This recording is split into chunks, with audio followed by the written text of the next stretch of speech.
হলো আমার pre birthday gift.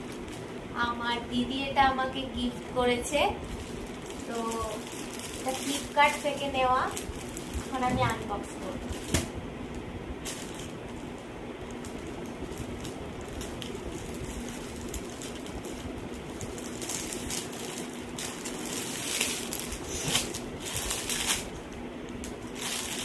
সুন্দর দেখতে।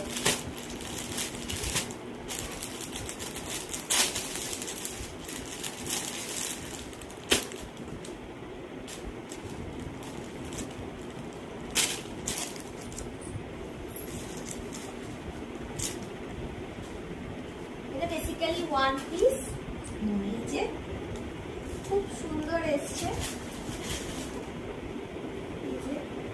স্লিভলেস ভি নেক আছে। আর এটা হলো পুরো প্রিন্টটা কটনের ওপর আছে, খুব সুন্দর হয়েছে।